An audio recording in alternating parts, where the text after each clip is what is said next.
So I'm finally coming out of about a month of dissociative behavior where I just wanted to be distracted. I just wanted to not think about things that were going on. Maybe even moments of derealization,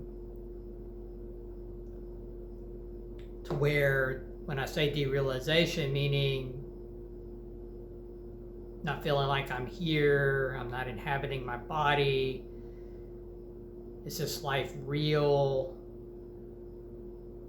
I probably had a couple of moments of that. That wasn't as bad as the actual dissociation though, because with that, I went back into an old habit of watching adult content, of something I used to be really addicted to. And it's interesting this time though, I went into that, it was still, for me, a dark distraction, hard to pull out of. It's like a vortex of energy, multiple energies, latching on with other people's energies when you're watching that content. That's my experience with it. But the difference this time is I did not engage with myself, like in self-pleasure, that sort of thing. I didn't engage in touching, because I've been on a semen retention journey of not doing that, of not touching for like now 6 months. It's like been 182 days, I think, which I've never accomplished that before. And even through that dissociation, I didn't do that because I knew that if I did that, it would get worse and I'd likely not pull out of it. I wouldn't pull out of it when I've pulled away from it now. I probably would have stayed in it much longer if I started engaging deeper like that. And luckily, I started to lift out of it, but watching it was enough to keep me kind of sucked in and totally distracted and in a dark place. And my experience is, I believe we can gain energy from pictures, videos, from engagement with those things, especially when we're dissociating on a deep level with them. And with adult content, I believe when you're watching multiple scenes and you're watching multiple people, and a lot of them have their own issues and have had their own issues. Many of them have also exited this world. You take on the energies. I believe you take on the energies even when you don't realize you're doing it. But think about what happens. Sometimes people will be engaged in stuff like that. You could even apply it to drugs. You could apply it to alcohol addiction, these sorts of things too, where you're dissociating and you're addicted and you're caught up in this, and then you're wondering why your thoughts are so polluted and you can't think straight and you can't make decisions now, and you're just caught up in this web and you can't do anything, and you feel irritated and you feel angry, where before you got dissociated or back into an addiction or something, you felt more peaceful, or you were able to think better or think clearer. That's what happens to me, and I've heard it happens to other people when they get caught up in these things where you can't think anymore and your mind is so caught up. And the reason why I think that is because you're taking on so many people's energies, and you're taking on their emotions, and you're taking on their residual energy from the time they made those videos, or the time the pictures were taken that you're looking at. You can get a psychic link into the residual energy of the time those were made. So then you're taking on all that. So think of it like a tar or some kind of glue that gets on you.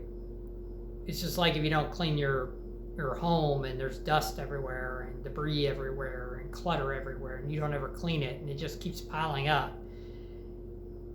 And even that can mess with your psyche. That kind of stuff can mess with your psyche and how you feel. But think of it like that. It's getting on your body, it's getting on your aura, your soul, and everything's cluttered up, and now you can't think straight, and you're staying in a dark mood, and you're staying in a low vibration, and that's what was happening to me. But I still look back on it this last month of saying, well, hey, you didn't engage with yourself, like self-pleasure. You were watching, you were engaged that way, but you didn't go back to some of what you used to do. I mean, I used to release myself 3 and 4 times a day when I was highly addicted to this stuff. And now I have much more discipline over that. And it does help me. It wouldn't seem like it. Some people would say, well, why'd you get dissociated if it helps you? Well, like I said, I used to release 3 and 4 times a day. This time I didn't even touch. I was just watching, and I was able to pull away from it at some point. What triggered me?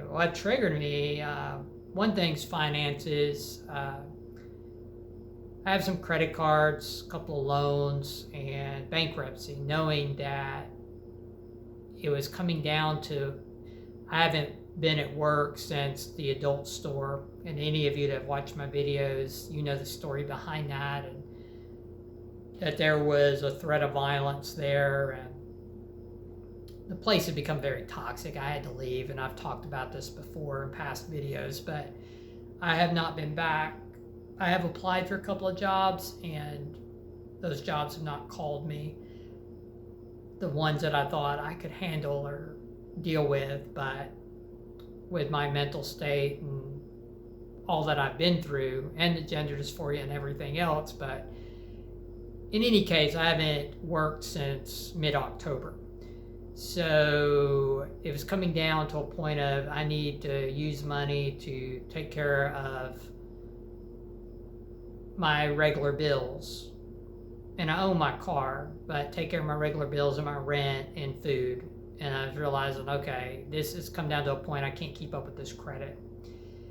But it triggered me because of the way society is set up and the way we're taught that money is everything and jobs are everything, and we should worship jobs, and we should worship credit, and we should worship having this and having that and status and all of that. Now, I'm not saying you shouldn't pay these things if you have the money to pay them, but if it comes down to your basic needs and it comes down to credit, you got to take care of your basic needs, and you have to eat. And I also realized I just putting too much stress on it, and now I'm okay with it. I just had to get through the internal shame, because society will shame you over such things. But it's ridiculous. And I had to come to terms with understanding what was going on in me internally, though. This is one of the reasons I was dissociating. And now I realize, okay, I have it set up to see to go to a bankruptcy meeting at the end of this month. And I was fortunate that there's actually a program here in Tennessee for low income or no income to pro bono there's attorneys that volunteer time to do this. It's actually a meeting I'm having on a weekend because they volunteer their time to meet with people. There'll be a group of us, I don't know how many. We'll go to this, we'll meet with attorneys that are taking our case. I'll be able to take care of it. It probably won't cost me anything. If it does, it'll be very little. So the way I'm looking at it, I think energy, you go where energy flows. I've said this before, and when I get dissociated, of course, I get away from that. But when I'm thinking clearly, I know go with where energy flows,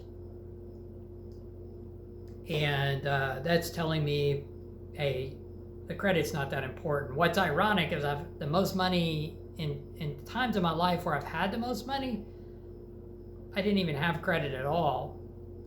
When I've had credit, it's always went into a sour place for me, or I ended up not having savings.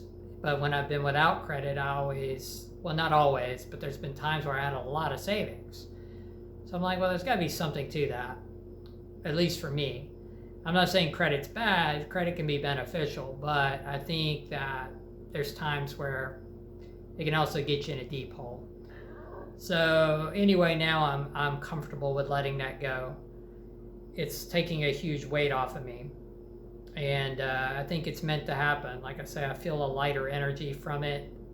I was easily able to get the appointment with the attorney that told me something. It wasn't a fight for that. They almost took it on immediately.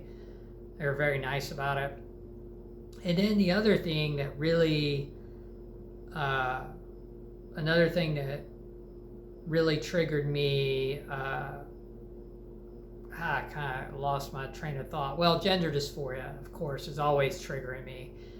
That wasn't the thing I was thinking about, but yes, dysphoria, that was another thing I was dissociating from. Is a few things. Tired of dealing with gender dysphoria, once again running from it, once again hiding from it, trying to restrain it, it's one reason you haven't seen me on here in a while. Because of the dissociation, I've made shorts. Shorts are easy to make.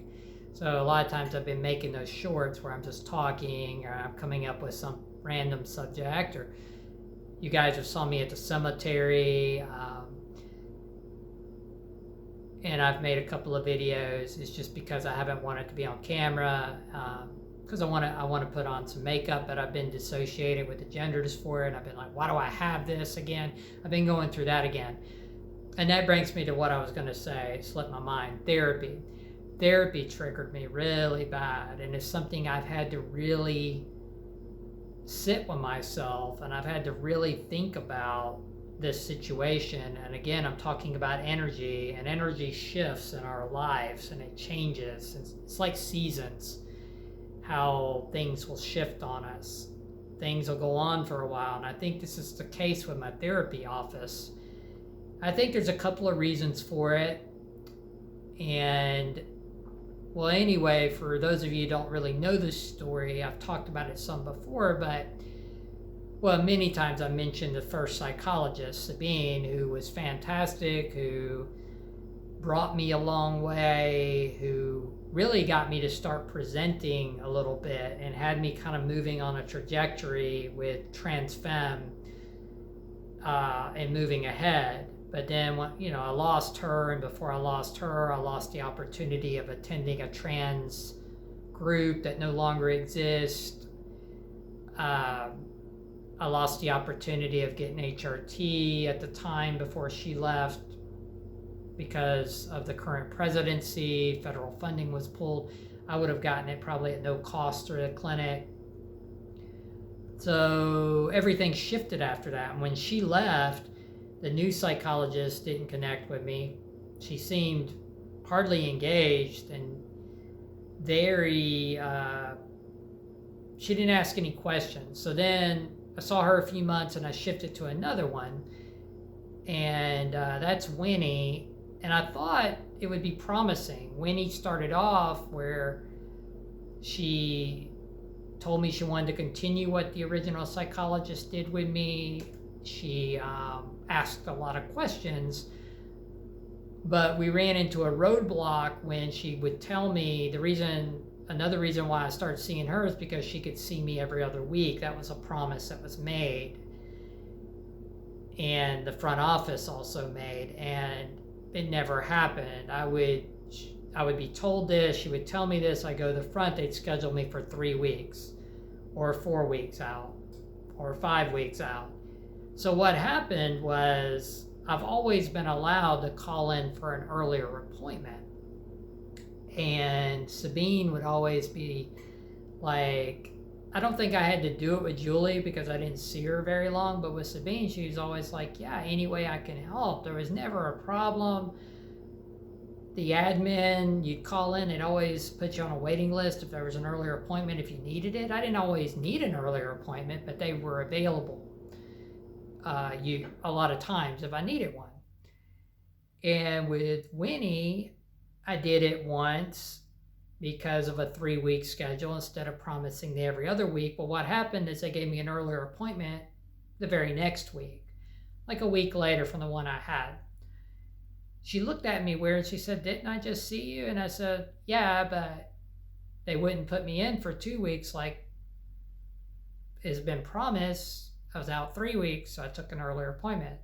She was like, "Okay," but she acted weird about it. It happened again. She said, "I'll see you in 2 weeks." They put me down for 3 weeks. And this is when I was starting to go into these dissociative behaviors. That's what this leads up to. I was starting to go into running from the dysphoria. I was starting to go back into dissociative ways. I was triggered by the bankruptcy that was I knew I was going to probably need to file.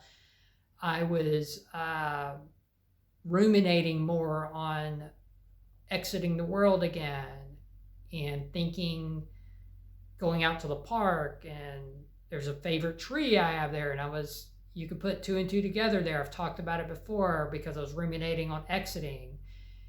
But I was also trying to be proactive with upping my therapy where I needed to, and they wasn't keeping their promise of every other week. So again, I picked up an earlier appointment because of that. I was able to see her a week later. That's just the way it fell, because instead of 3 weeks, they had one. They were cancellations. So I go in again, and she acts weird about it, and this time tells me her boss tells her I can't do it anymore. The head psychologist, I guess, that I've never met, that's over them there, I think. But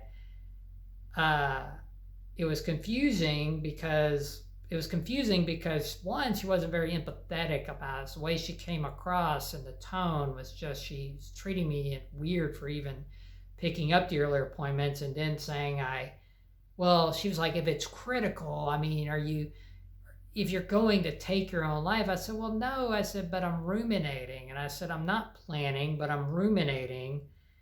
And I feel like that's enough to say, hey, I need to come in and talk more, and I'm having these issues that I need to get out in the open more, and I'm just trying to be proactive, and you're saying I can come in every other week. Well, it hasn't happened since I started seeing you, and the office said that would happen, and it's not. So I said, I'm just picking up canceled appointments where I need them. And I said, Sabine never had an issue. The admin lets me do it. I said, you seem to have the issue with it. And she again said it was her boss, and there's no resources for it. She said there was no resources. I said, well, what do you mean, though? I said, I don't understand. It's a canceled appointment. You're here. I said, they let you know, they put it in your calendar, usually days ahead of time. You know I'm coming. I'm just coming in the place of the person that canceled. I said, I don't understand what you mean by resources. I'm not pushing somebody else out of an appointment. They canceled. You're just going to be here with no appointment. And she had no answer to that. She didn't tell me that she would be doing something else or anything. She just kept telling me the same thing over and over again, the same talking point. No resources. Her boss told her. There was no clear answer when I would question it. And it was embarrassing. I felt like she really didn't care. My personal opinion is that appointment was toward the end of her day. It was like at 4:15 would have been her last appointment. I feel like maybe she wanted to leave. Maybe she didn't look at her calendar to see I was coming. It seemed like she was irritated. And I just, something didn't add up about it. And I talked to the office staff about it. And this is where it became more frustrating, because when I talked to them about it, they acted like they didn't understand or know what she's talking about either. And they said, well, as long as you're not making an appointment to come back within the same week, it's fine. It should be okay. Yeah, there's no problem. Don't see a problem. I understand what you're saying. You need it. We haven't been able to see you every other week. So that was left there. And then they called me and they took it upon themselves. Even though I've been told I can't pick up earlier appointments anymore, they took it upon themselves to give me a canceled appointment because I complained about it. But what happened was, when I went in to see Winnie on this appointment, everything was different. I felt like a low-level contempt. Like it just, the energy had changed. And I think it's because I had complained about what she said. I questioned it. It didn't make sense. The office agreed it didn't make sense. They never gave me an answer either, but they didn't know why I couldn't have an earlier appointment when I'm not getting my regular ones every 2 weeks. So she just acted weird with me, and I remember telling her I tried to still have a decent appointment and told her I was having these ruminations, and I said, people don't always plan when they exit. I said, when they unalive, I said, I think a lot of times it's just spontaneous. One too many things add up, and they're not able to dissociate anymore, or it's just too much, and that's it, they're done. And I said, I think that should be taken into account. I'm trying to be proactive by lowering my threshold of the misery I've been dealing with, trying to talk about it more. And all she said was, now some people would view this as neutral, but she's just like, well, what keeps you here? I mean, it wasn't really sarcastic. She's just kind of a dry tone of what keeps you here. There wasn't no empathy. There was no other questions about it. There was no delving into it, no trying to give me any other perspectives except that. And I was just like, wow, okay. I said, fear. I said, because nobody wants to suffer. I said, probably some fear of just not wanting to be in pain, physical pain. I said, but I was just kind of in a state of like, wow, that's the only thing you're going to ask me or delve into about? And she hardly asked any other questions and seemed uninterested, and this whole dynamic shifted. So what happened was, I ended up calling back in. I was going to make a complaint about it. I was going to try to go see if there was someone else I could talk to about it. Well, I talked to the office manager again, the one that got me the last earlier appointment, the one that said she didn't understand why I couldn't pick up appointments. But this time when I talked to her, she gaslit me, and she said, I told you before that wasn't allowed anymore. I said, what? I said, you didn't tell me any such thing. You said you didn't understand it and you didn't know what was going on. And what are you talking about? She said, I didn't tell you that. I told you that those were not allowed anymore and that we don't have the resources. She was suddenly giving me the same talking points when he did. But the day I confronted her the first time on it, she had no idea and said, you should be able to do that. So I was like, wow, you're trying to gaslight me and make me believe I did not hear what you said before a week ago. And she said, I didn't say that. And then what really infuriated me was she says, I'm not going to argue with you. I said, and then I stopped. I said, no one's arguing. I'm challenging the fact that you're telling me something now that you didn't say last week. That's not arguing. And she said, well, we're moving forward now, and I'm not going to argue with you. Everything's good here. I said, she said, everything's good. I said, no, everything is not good. Well, everything's good here. I said, it might be good there. It's not good here. And she tried to say it again. Well, everything's good. We're moving forward. I'm not arguing. I said, again, I'm not arguing. I'm challenging the fact that you're saying something different than what you said last week. And I said, maybe things are good for you, but they're not good for me. And you just saying it's all good don't make it all good. It was just ridiculous. And she just got silent at that point. And I ended up hanging up because she was just trying to talk down to me. And I just could not believe it. I was like, wow, now she's just totally lying. And so now what happened was I've had to really think about, do I want to even continue therapy with this place? I go to dental there too, and that's fine. That's a different thing. But I wanted to keep doing therapy because I get it free there. I'm on the safety net program there. But if I'm not getting anything out of it anymore, it's not going to matter. What I've done is I have a new appointment at a new facility, another building, instead of going to this little town where I've always been going near me. I go to the city. I live near Knoxville, to the main place. I have an appointment next week there to see a new person, but I'm thinking I might give it one more shot. I might go in there and see what happens, but I'm thinking the energy is shifted in such a way. This is what I was talking about. Seasons change, things change, energy changes in a place. And I think part of it is the atmosphere of the country, to be honest. I live in a conservative state.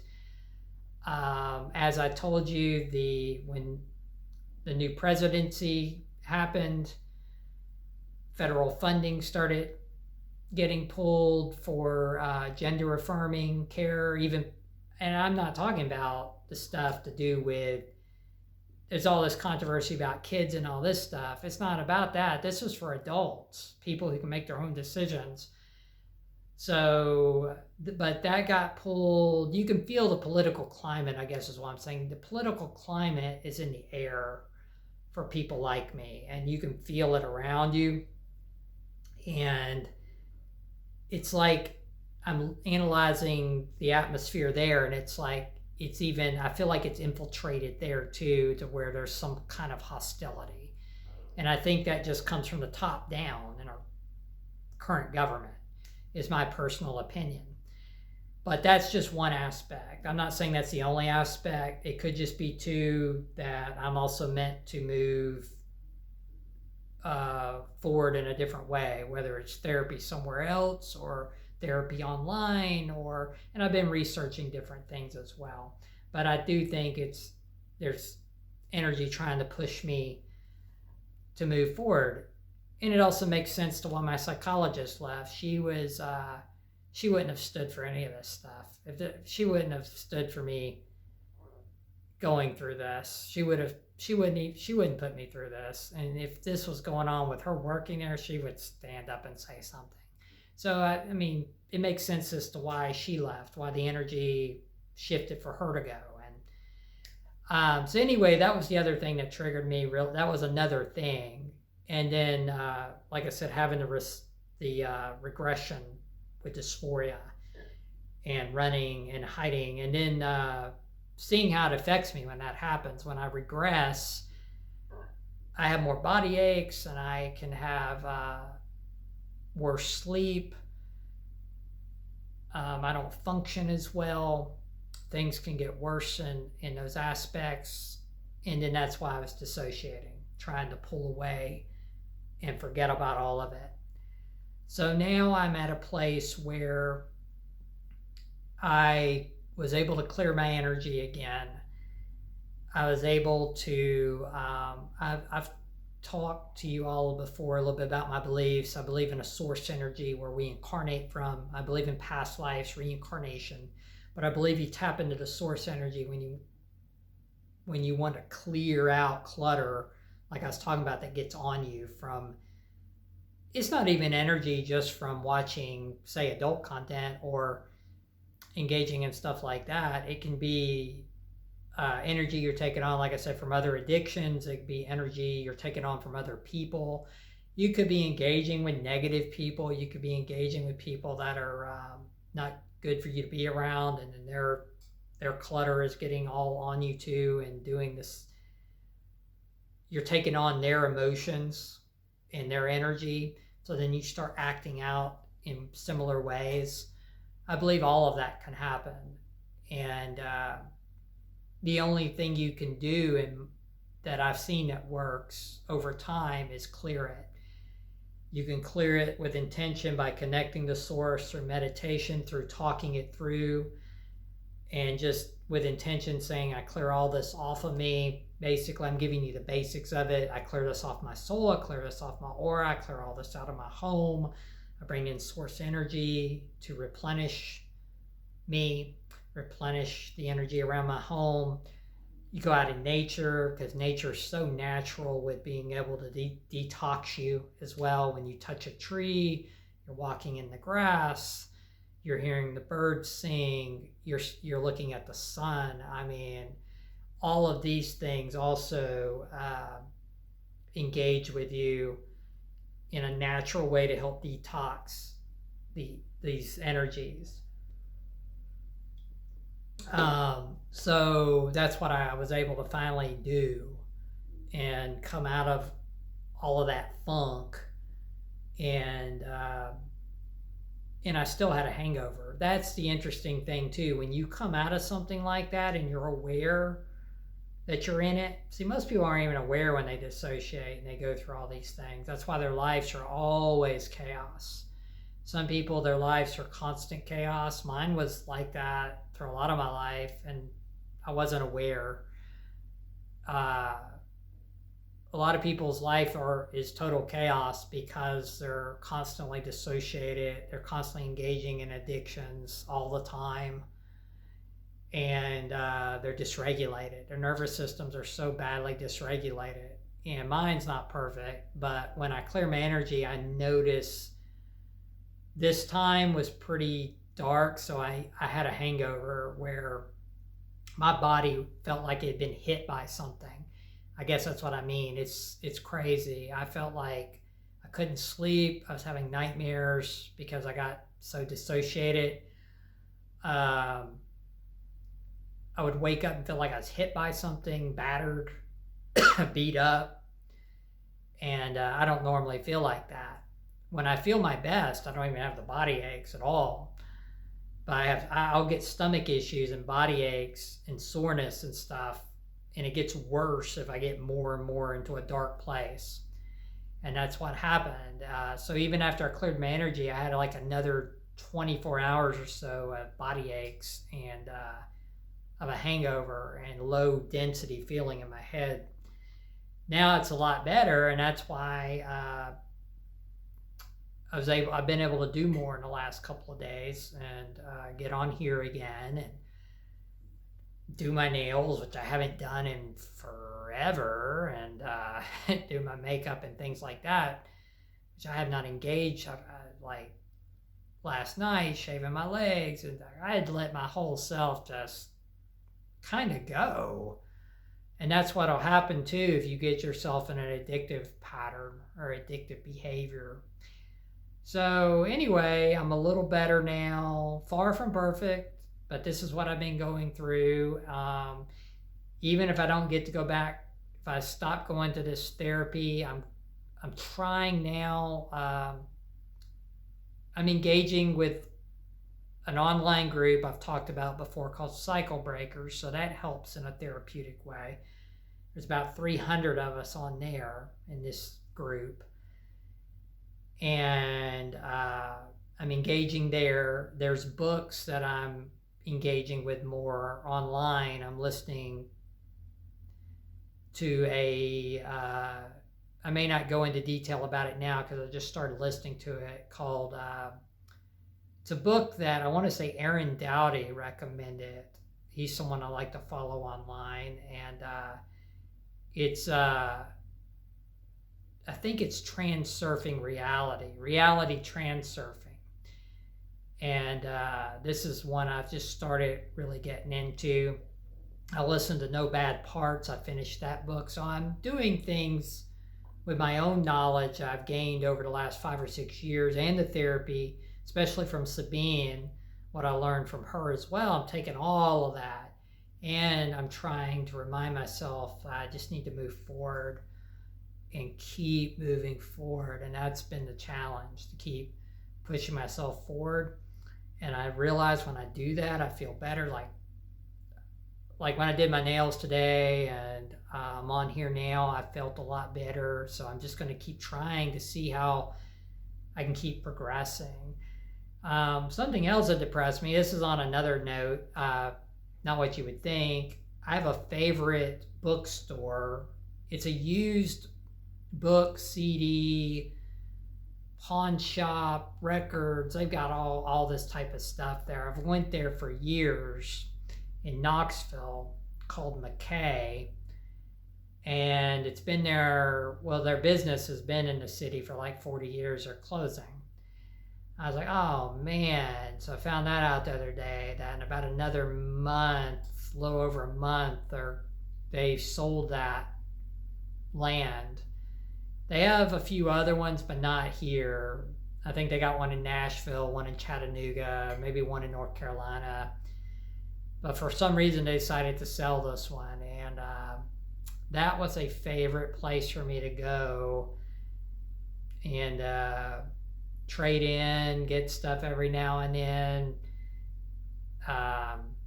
I've still got a lot of trade-in dollars, so I'm going to go over there again and see if I can find some stuff, books or whatever. I don't know. Since I got these trade-in dollars. But that was something else. That's a small trigger, though. That wasn't something that like majorly triggered me with the other stuff, but it was just something else I thought about. I've been watching a couple of meaningful movies lately. I did talk about it in a couple of shorts. But I got real emotional over the movie Hamnet, historical drama about Shakespeare. I didn't expect that. Some movies you'll watch and you think, oh, they'll probably be pretty good. It got the Oscar for Best Actress, and the movie was just so emotional because Shakespeare had 3 kids. And his youngest one, Hamnet, died at 11. And it shows in the movie, I think a lot of it's fictionalized because there's some things that they take liberties with. And there's some things about Shakespeare's life we just don't know exactly how they happened. But we know his son died at 11. In the movie, they show him dying from the Black Plague. But anyway, it inspires him to go on and write his play, Hamlet. And it's just so emotional because there's a romance. You see the romance of how him and his wife got together. There's actually some witchy vibes in the movie. His wife has a lot of witchy vibes to her with hanging out in the forest, and she connects with nature, and you just have to see it. I think there's some really cool elements there that you wouldn't expect. And then it's heart-wrenching when the son dies, and then just what unfolds when he writes the play. I don't want to spoil it. You might want to watch the movie, but I cried, and I'll be honest with you, I needed it. Lately I've craved that. I've craved feeling, like something that can make me really feel. If something can make me cry and just really feel it and connect to it. And that movie delivered on that. So I enjoyed that. And then I just finished Schindler's List.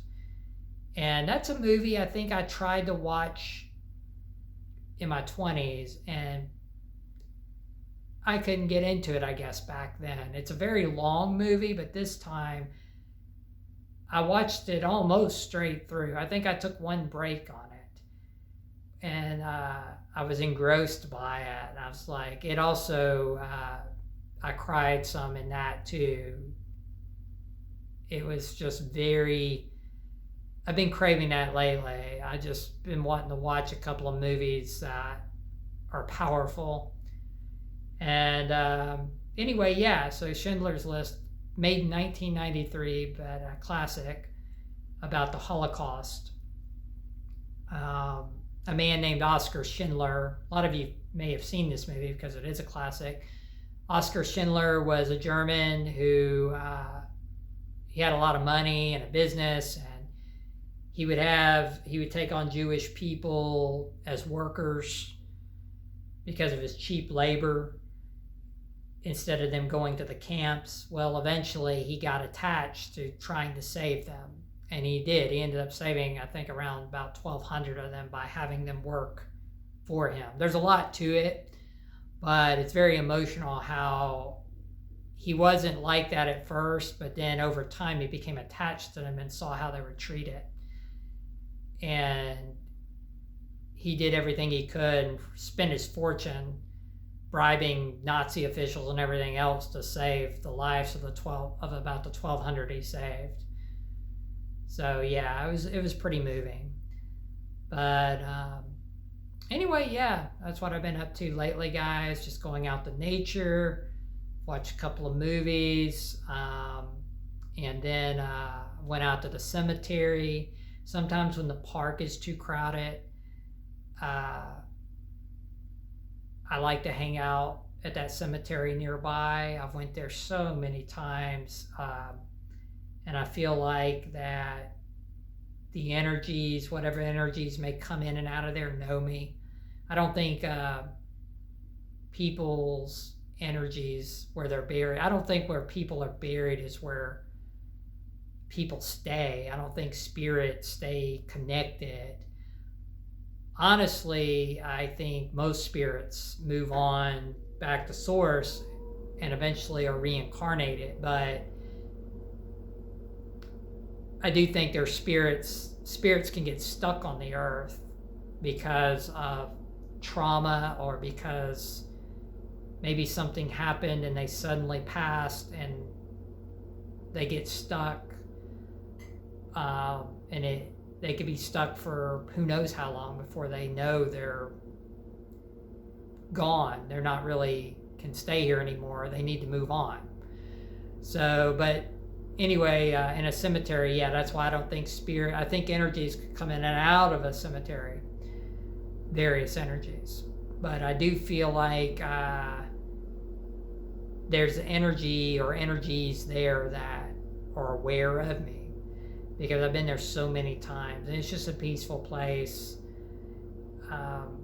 There's usually nobody there when I go, and if there is, there's just a person or two visiting a grave off in the distance or whatever.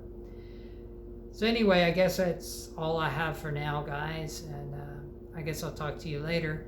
Bye.